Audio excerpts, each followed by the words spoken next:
Assalamualaikum warahmatullahi wabarakatuh.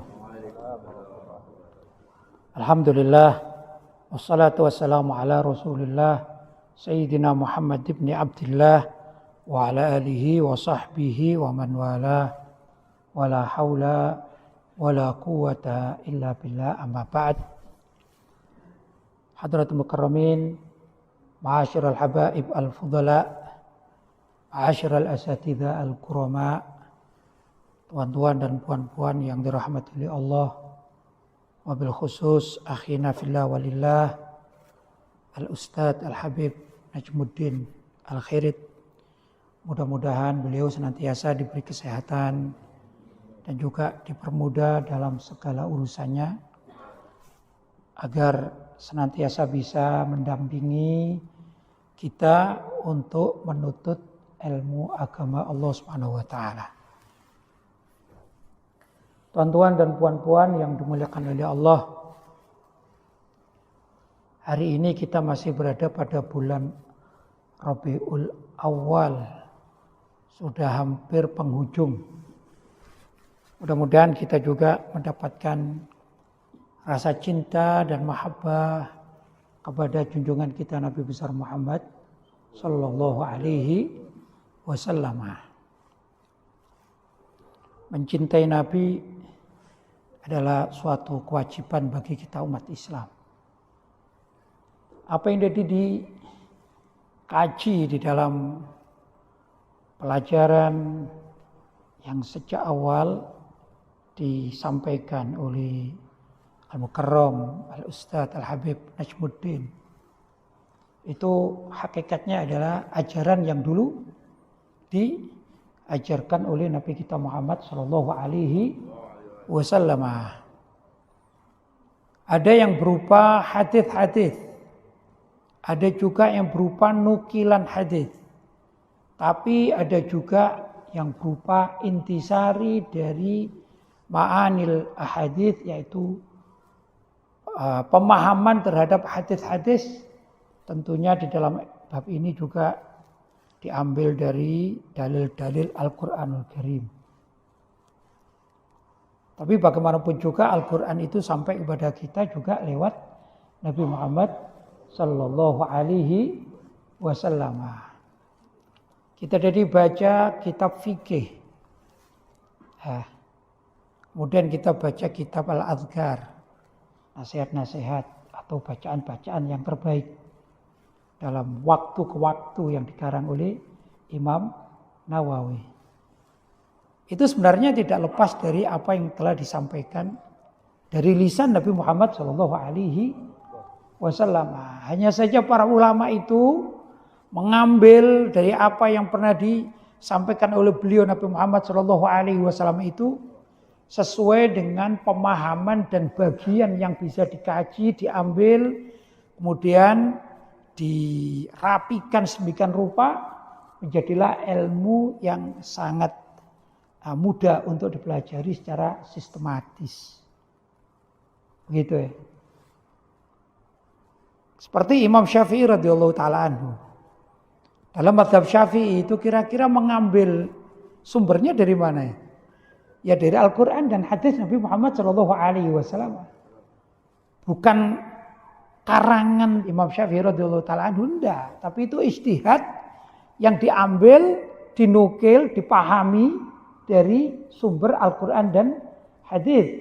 Namun dirapikan sedemikian rupa, disesuaikan dengan keperluan umat Islam untuk lebih memudahkan mempelajari kitab fikih, tata cara beribadah, tata cara muamalat.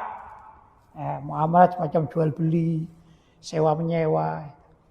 Kalau kita orang-orang awam, orang-orang umum, disuruh memahami dari Al-Quran dan hadis sulit. Apalagi kita bukan orang Arab ya. Kita orang Melayu ya. Jangankan gitu. Memahami dengan benar tentang apa isi Al-Quran dan hadis. Kadang membacanya saja sulit ini. Karena kita orang ajam, kita orang Melayu. Karena itu sangat diperlukan kitab-kitab seperti yang dibaca tadi, sekaligus dengan terjemahan-terjemahan ini luar biasa memudahkan kita bagaimana agar cara kita ini bisa beribadah sesuai dengan apa yang telah digariskan oleh Nabi Shallallahu Alaihi Wasallam. Salat saja misalnya, Nabi mengatakan, "Shallu kama ra'aitumuni usalli." Salatlah kalian sebagaimana kalian melihat aku salat. Loh, yang muskil kita ini zamannya kapan? Nabi Muhammad hidup 14 abad yang silam, bahkan lebih. Ini kita mulai dulu mengatakan 14 abad yang silam ya. Padahal semakin hari tahun semakin bertambah. Tapi gambarannya begitu. 14 abad yang silam beliau sholat. Nah kita bisa melihat bagaimana. Padahal beliau mengatakan, "Shallu kama ra'aitumuni usalli." Sholatlah kalian sebagaimana kalian melihat aku sholat. Sulit kan gitu. Bagaimana caranya? Maka digambarkanlah oleh para imam ahli fikih seperti Imam Asy-Syafi'i. Begini loh cara Nabi sholat. Begitu loh cara Nabi sholat. Sehingga kita bisa mendapatkan gambaran yang utuh. Jadi sangat penting ini. Lah Imam Syafi'i dari mana beliau mengetahui itu? Ya pasti dari hadis-hadis Nabi Muhammad SAW. Yang mana hadis-hadis itu kebanyakan adalah cara Nabi untuk memahamkan kepada umat Islam terhadap apa yang difirmankan oleh Allah Subhanahu wa Ta'ala. Ini kalau kita bicara fikih, belum kalau bicara tentang masalah akidah. Akidah pun demikian juga. Akidah itu adalah keyakinan. Keyakinan semacam keyakinan apakah Allah SWT itu berada di langit atau duduk di langit. Ini orang kadang-kadang tak paham masalah ini. Iya, Allah itu ada di langit. Bagaimana Allah di langit? Ya kan kita doanya ngadep ke langit. Nah ini adalah pikiran-pikiran orang yang sebenarnya tidak berdasar. Karena apa? Ayat-ayat Al-Quran ini yang satu mengikat dengan ayat yang lain. Kan begitu. Nah, kalau Allah dikatakan di langit, misalnya, terus bagaimana dengan ayat fa'ina matuwallu fasamma wajhullah. Kemana saja kalian menghadap ada zat Allah. Artinya menghadap kepada Allah. Belum lagi keterangan semacam fahuwa ma'akum haitsuma kuntum. Fahuwa ma'akum, dan Allah itu bersama kalian haitsuma kuntum, di mana saja kalian berada. Loh, ini kalau diterjemahkan tanpa memahami apa yang sebenarnya harus difahami oleh para ulama-ulama terdahulu, kita hanya tekstual saja. Apa artinya? Apa ayat tadi? Gimana? Fahuwa ma'akum aina ma kuntum. Kalau terjemahan tekstualnya fahuwa, dan Allah itu ma'akum, bersama kalian aina ma kuntum, di mana saja kalian berada. Kita sekarang berada di masjid ini. Ya, kalau mengikuti zahir ayat ini berarti Allah ada di dekat kita. Loh, gimana ada yang mengatakan Allah di langit sedangkan Allah sekarang berada bersama kita. Ini kita yang di masjid sini, belum yang ada di masjid yang lainnya. Ini di Malaysia, belum yang ada di Indonesia, belum yang ada di Mekah. Tidak begitu. Maka para ulama itu menerangkan bab akidah, maksudnya bahwa Allah SWT itu menyertai kita, bukan ma'iyah jismiyah. Karena Allah itu bukan jisim, bukan ma'iyah kebersamaan Allah secara jisim. Allah ada di sini, Allah ada di situ, Allah ada di langit, Allah ada di bumi. Bukan itu. Tapi mulahadhah. Apa mulahadhah ini ya? Perhatian Allah itu ada bersama kita. Di mana saja kita berada, maka Allah itu akan melihat gerak-gerik kita. Ini adalah masalah akidah. Ini diterangkan terutama di dalam mazhab Asy'ari dan Maturidi ya, diterangkan. Loh, imam-imam Asy'ari dan Imam Maturidi itu mengambil dari mana? Ya dari Al-Qur'an maupun dari hadis Nabi Shallallahu alaihi wasallam. Termasuk juga ilmu tasawuf, yaitu ilmu akhlak. Tata cara beribadah. Kalau tadi itu ada kitab Al-Azkar ya. Ini lebih banyak adalah kitab tentang tata cara. Loh, tata cara ini biasanya untuk terkait dengan akhlak. Misalnya begini misalnya. Tata cara kita sholat yang baik. Maka kita menutup aurat dengan sempurna.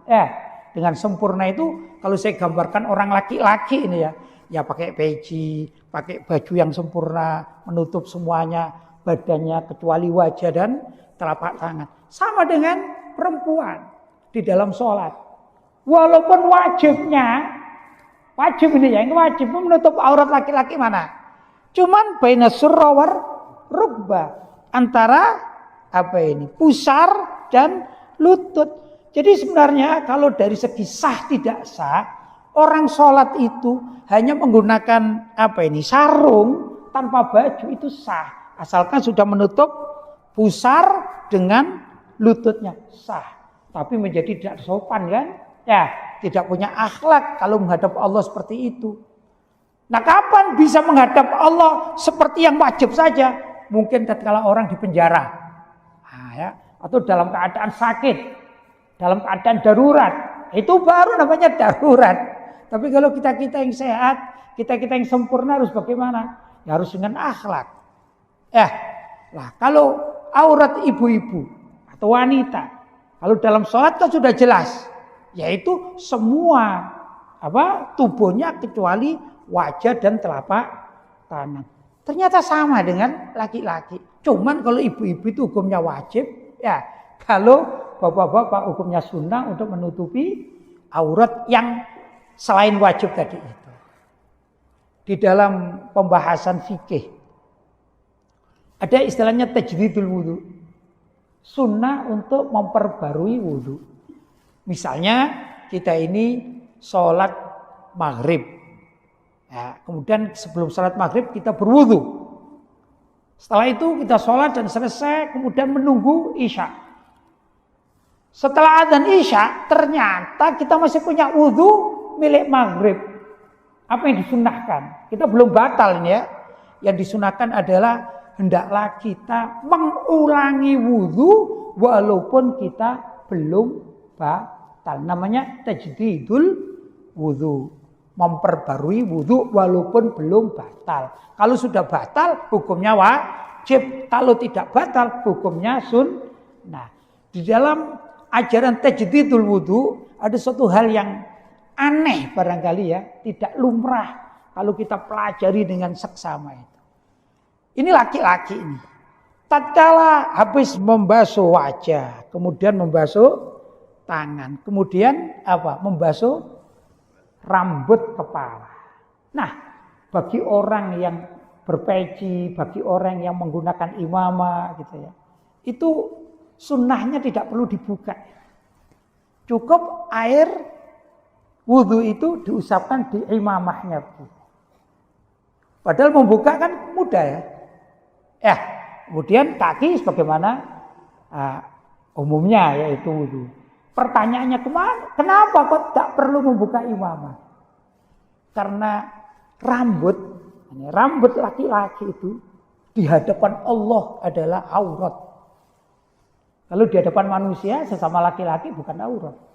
Tapi di hadapan Allah adalah aurat. Malu kalau membuka peci ini sehingga Allah melihat kita mau sholat dalam keadaan wudhu. Kenapa buka aurat?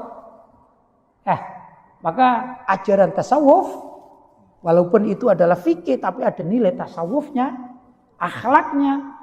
Hendaklah orang yang tajdidul wudhu tidak perlu membuka peci, cukup memberi air di dalam pecinya tersebut. Agar apa?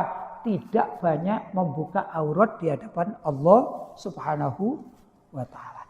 Itu ya ikhwan, semua ajaran itu hakikatnya diambil dari ayat-ayat Al-Quran dan hadis-hadis Nabi Muhammad SAW yang sangat luar biasa banyaknya, kaya, maknawinya luar biasa juga.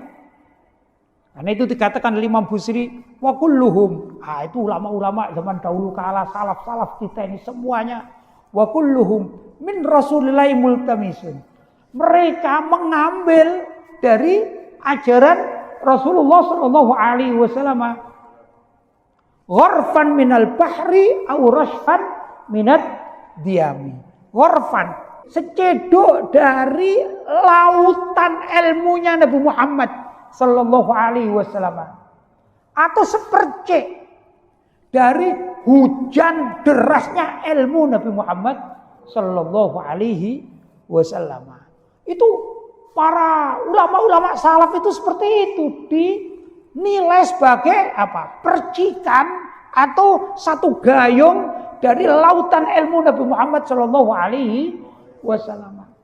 Tidak mampu seorang umat Nabi ya, walaupun itu ulama sekalipun, untuk menguasai seluruh ilmu Nabi Muhammad sallallahu alaihi wasallam, tidak ada yang mampu.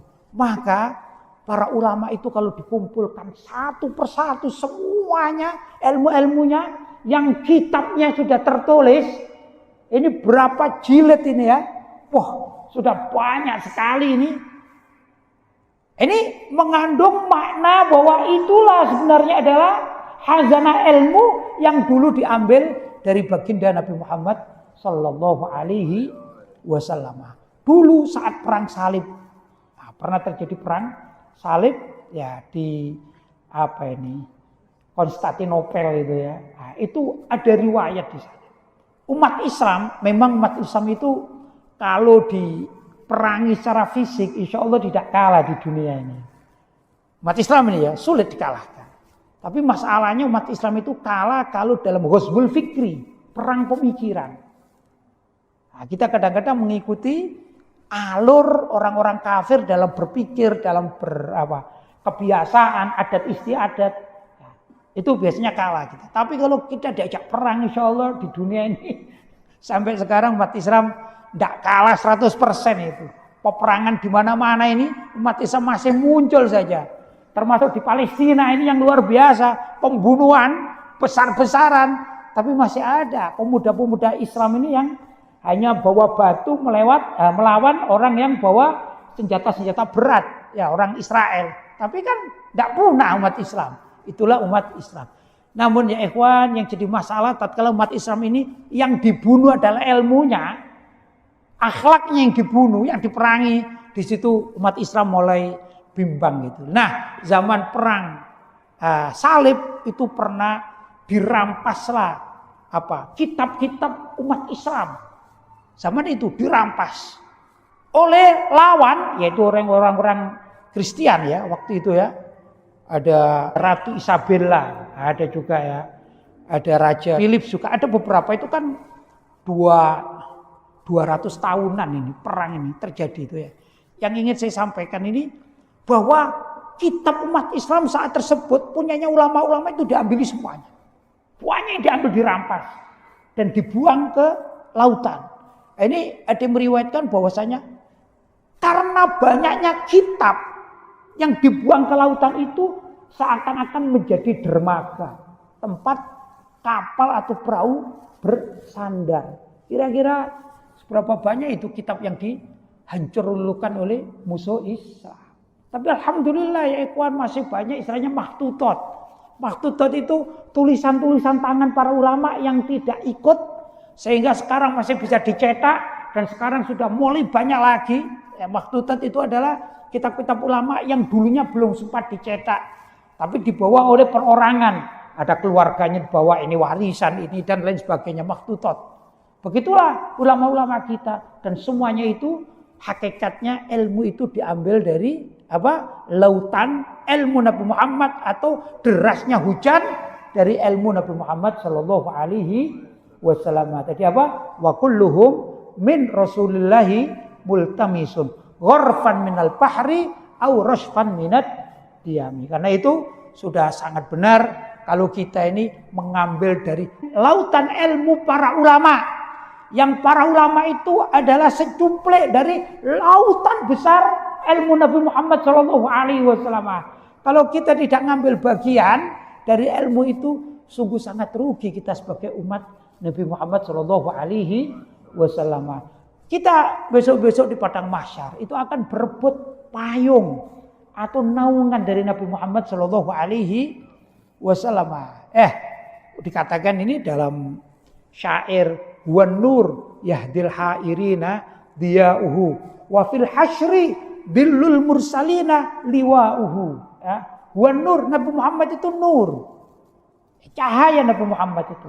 Nabi Muhammad itu basyarun, manusia, tapi lakal basyar. Tidak seperti manusia seperti kita tidak. Tapi Nabi Muhammad itu mengandung nur, cahaya yang sangat luar biasa. Kal qamar lailatal badri, seperti bulan purnama. Yang sangat bercahaya, itulah Nabi Muhammad sallallahu alaihi wasallam. Dan Nabi itu dikatakan wan nur yahdil hairina diyauhu, yang cahayanya itu yahdil hairina akan mengarahkan atau menjadi petunjuk bagi orang-orang yang kebingungan, terutama di padang mahsyar. Wa fil hasyri, besok di padang mahsyar. Wa fil hasyri dhillul mursalina liwa'uhu, liwanya beliau, bendera beliau, payungnya beliau Nabi Muhammad sallallahu alaihi wasallam itu menjadi rebutan dari para nabi untuk bernaung.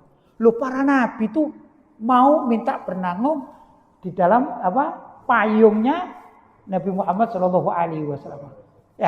Para ulama pun ikut bernaung di situ. Mereka yang sudah luar biasa. Lah kita bagaimana? Kita bisa nggak minta naungan dari Nabi Shallallahu Alaihi Wasallam? Para ulama seperti Imam Syafi'i itu berebut dengan para nabi, dengan para wali-wali. Kenapa? Imam Syafi'i dan imam-imam yang lainnya itu berangkat itu membawa ilmu yang banyak. Maka akan bersaing, minta perlindungan. Masalahnya kita ini. Madhabnya apa? Madhab Syafi'i. Ngajinya berapa persen dari kitab madhab Syafi'i? 1% belum ada. Kita belum ada yang baca hatam kitab karya Imam Syafi'i. Belum ada gitu. Apa sampean yang bicara? Sama, saya juga sama, belum. Masalahnya kita akan berebut payungnya Nabi agar tidak kepanasan itu, berebut dengan para anbiya, para sahabat Nabi, para wali-wali kekasih Allah, para ulama-ulama salaf terdahulu. Kalau kita tidak rajin mengambil ilmu, mau dapat apa? Paling ujung. Kalau dapat paling ujung. Di sana masih banyak juga asyhada wassalihin, orang-orang yang mati syahid. Orang-orang yang soleh, masih banyak ahli ibadah. Ibadah kita apa dibandingkan dengan mereka? Kita kadang-kadang pagi ya lupa. Yang sudah di kantor atau di kantor pejabat lupa kita kadang-kadang pada Allah, lupa kepada Nabi Muhammad. Bagaimana kita mau berebut payung dengan orang-orang yang soleh? Karena itu kita alhamdulillah walaupun sikit tapi kita kalau bisa istiqomah, jangan tinggalkan majlis taklim. Karena itu saya sendiri sama dengan bapak-bapak dan ibu-ibu datang ke sini dan kemana-mana itu tujuannya adalah mengambil ilmu, paling tidak dapat berkah dari majlis taklim. Saya tidak harus bicara juga, di mana juga saya hadir, kadang bicara, kadang tidak. Tapi bukan urusan bicara dan tidak, tapi mengambil hikmah. Hikmah yang ada di dalam majlis taklim apa itu? Jangan-jangan besok saya nggak dapat payung dari Nabi Muhammad. Saya ingin masuk di dalam, minimal di tengah-tengah. Kalau nggak paling dekat dengan Nabi, minimal di tengah-tengah. Syukur-syukur ya ikhwan kalau kita bisa dekat dengan Nabi Shallallahu Alaihi Wasallam yang dikatakan inna aulan nasi bi yaumal qiyamati aktsarhum alayya sholatan. Kelak di hari akhirat itu orang yang paling dekat denganku, kata Nabi Muhammad Shallallahu Alaihi Wasallam, adalah orang yang paling banyak membaca sholawat kepadaku, kata Nabi Muhammad Shallallahu Alaihi Wasallam. Ya ikhwan, yang terakhir saya ingat tentang sholawat Nabi ini. Fadilahnya apa sih sholawat Nabi? Mudah-mudahan dengan demikian nanti kita akan rajin bersolawat Nabi. Ada satu riwayat. Lalu di dalam masalah fadhailul a'mal, keutamaan amal baik itu tidak harus menggunakan hadis sahih. Kita boleh menggunakan hadis hasan, bahkan juga menggunakan hadis dhaif yang lemah pun, asalkan ada sanadnya, ada kitabnya yang menunjukkan kepada itu, maka kita boleh mengamalkannya atau meyakininya. Di dalam satu keterangan, dulu tatkala Nabi Muhammad SAW Isra dan Mi'raj, tatkala beliau naik buraq, kemudian beliau itu melihat ada malaikat, Ya ada makhluk lah gitu. Sebelum tahu kalau malaikat ada makhluk. Yang tangannya itu banyak, bisa dikatakan tangannya itu 1000 tangan. Dan jarinya ini itu 1 juta jari. Saking banyaknya ini, karena banyaknya ini. Kemudian Nabi Muhammad bertanya kepada malaikat Jibril yang menemani yang bersama Isra dan Mi'raj. Malaikat Jibril katanya, "Wahai Jibril, siapakah itu?" Katakan, "Itu adalah malaikat." Kemudian Nabi Muhammad mengatakan, "Apa tugasnya?" Tugasnya dari Allah malaikat itu adalah menghitung jumlah tetesan air hujan rahmat yang diturunkan kepada umat manusia sejak zaman Nabi Adam sampai ke hari kiamat. Akhirnya Nabi Muhammad SAW tertarik. Kemudian datangilah malaikat yang bertugas tadi. Dan Nabi Muhammad bertanya, "Wahai malaikat, tugas engkau sangat mulia. Saya mau bertanya, pernahkah engkau menghitung sesuatu?" Ya tadi tetesan hujan itu. Yang terlepas dari penglihatanmu. Tahu terlepas ya? Kata orang Indonesia luput, terlepas. Misalnya ada orang menghitung ini ya, ini ada dibagi 2 misalnya, dibagi 2 misalnya. Ini gitu. Yang satu lupa nggak dihitung, ini cuma 1. Namanya ini yang terlepas. Maka malaikat itu tertunduk malu. Malaikat ini tertunduk. Barulah menjawab, "Wahai Rasulullah, saya ini melihat itu. Kalau ada umatmu membaca sholawat kepadamu ya Rasulullah, maka Allah akan mengirimkan hujan rahmat yang sangat banyak. Sehingga aku karena ini banyaknya hujan rahmat kepadamu, yang tetesannya kembali kepada umatmu, aku itu tidak mampu, tanganku yang banyak itu tidak mampu menghitungnya." Kenapa? Karena banyaknya rahmat Allah yang diturunkan kepada Nabi Muhammad tatkala umatnya membaca sholawat kepada beliau Nabi Muhammad Shallallahu Alaihi Wasallam. Dan kita tahu, saya gambarkan misalnya, mohon maaf ini, kalau ini misalnya Nabi Muhammad yang sudah diberi rahmat penuh oleh Allah, Nabi Muhammad sudah tidak punya kekurangan apapun, ya. Dan kan kita ini ada di bawahnya Nabi Muhammad dalam naungan kecintaan kita kepada Nabi Muhammad Shallallahu Alaihi Wasallam. Maka rahmat Allah yang sangat banyak tadi itu akan turun kepada diri Nabi Muhammad Shallallahu Alaihi Wasallam. Apa yang terjadi? Tumpah rahmat ini. Dan rahmat ini kembali kepada yang mengucapkan sholawat atau membaca sholawat kepada Nabi Muhammad Shallallahu Alaihi Wasallam. Itu malaikat yang ditugaskan menghitung tetesan hujan, tidak mampu menghitungnya. Kenapa? Karena banyaknya rahmat yang diturunkan oleh Allah kepada Nabi Muhammad, dan semua itu kembali kepada si pembaca sholawat. Karena itu, ayo kita rajin membaca sholawat di mana saja kita berada, ya. Terutama ini pada bulan Maulid Nabi, ya. Di majelis-majelis taklim, kalaupun kita tidak singgah di sana, ya di rumah-rumah kita atau tempat sholat dan lain sebagainya, usahakan kita membaca sholawat agar hujan rahmat yang malaikat khusus tadi tidak mampu untuk mencatatnya itu bisa kembali kepada diri kita, mendapatkan rahmat dari Allah Subhanahu wa Ta'ala. Ya ikhwan, barangkali ini sedikit yang dapat saya sampaikan, mudah-mudahan ada manfaatnya. Hadza ma aqulu lakum wal afu minkum. Wassalamualaikum warahmatullahi wabarakatuh.